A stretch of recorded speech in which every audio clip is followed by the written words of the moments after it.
ಗೊತ್ತಿಲ್ಲ ಹೊಲ್ದಾಗ ಏನೋ ಒಂದು ನೀರು ಬಿಡೋದಾಗಲಿ ಒಂದು ಟ್ರ್ಯಾಕ್ಟರ್ ಹೊಡ್ಯೋಗಾಗಲಿ ಗಳೆ ಹೊಡ್ಯೋಗಾಗಲಿ ಅವು ನಮ್ಮ ಕೂಡ ಇರ್ತಾವೆ. ಇವ್ರು ಅಂದ್ರೆ ರೈತನ ಆತ ಮಿತ್ರಗಳು. ಹಾಯ್ ಎಲ್ಲ ನಮಸ್ತೆ. ಏನಪ್ಪ ವಿಶೇಷ ಅಂದ್ರೆ ಇವತ್ತು ನಾವು ನೀರು ಬಿಡೋಕೆ ಬಂದೀವಿ.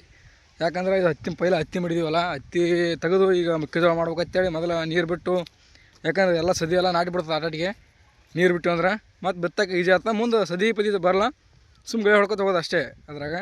ಹಾಗಾಗಿ ಅದಕ್ಕೆ ನೀರು ಬಿಡಾಕತ್ತೀವಿ. ಕುಲ್ಲ ಹೊಲಕ್ಕೆ ನೀರು ಬೋದಕ್ಕೆ ಬಿಡಾಕತ್ತೀವಿ. ಕುಲ್ಲ ಹೊಲ ಅಂದ್ರೆ ಇದಕ್ಕೆ ಬೋದಾಕಿ ನೀರು ಬಿಡಾಕತ್ತೀವಿ ಅಂದ್ರೆ ಜಲ್ದಿ ಆಗ್ತದಂತ. ಈಗ ಟೈಮಿಂಗ್ ಏನೋ ಐತಿ, ಹಂಗೇಂತೇನಿಲ್ಲ ಅಂದ್ರೆ ಜಲ್ದಿ ನೀರು ಆಯ್ತು ಅಂದ್ರೆ ಜಲ್ದಿ ಬಿತ್ತಕ್ಕೆ ಬರ್ತಂತ ಹೊಲ ಹಾರನ ಕೆಸರಾಗ ಬಿತ್ತಕ್ಕೆ ಬರಲ್ಲ. ಹಂಗಾಗಿ ನೋಡಿರಿ ಎರಡು ಬೋದ್ ಬಿಡಾತೀವಿ ನೀರು.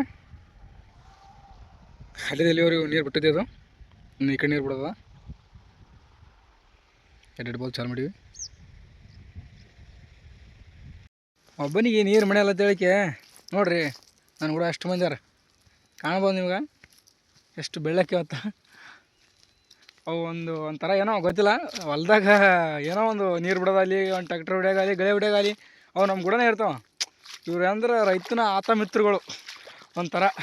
ನೋಡ್ರಿ ಎಷ್ಟು ಅಂತ ಯಾವಾಗಲೂ ಜೊತೆಯಾಗಿ ಇರ್ತಾವೆ. ಬೆಳಕಿ ಲೈಟ್ ಅಂತರು ಅದು ಏನಿಲ್ಲ, 5 ಗಂಟೆ ಲೈಟ್ ಇರ್ತಾವೆ. ಅಲ್ಲಿಂದ ಸೀದಾ ಮನೆ ಕಡೆಗೆ ನಾವು ಹೋಗೋದು. ಈಗ 5 ಗಂಟೆಗೆ ಲೈಟ್ ಇರ್ತಾವೆ, 6 ಗಂಟೆಗೆ ನಾವು ಮನೆಯಾಗಿರೋದು. ಇಷ್ಟ ನೋಡೋದು ಕೆಲಸ.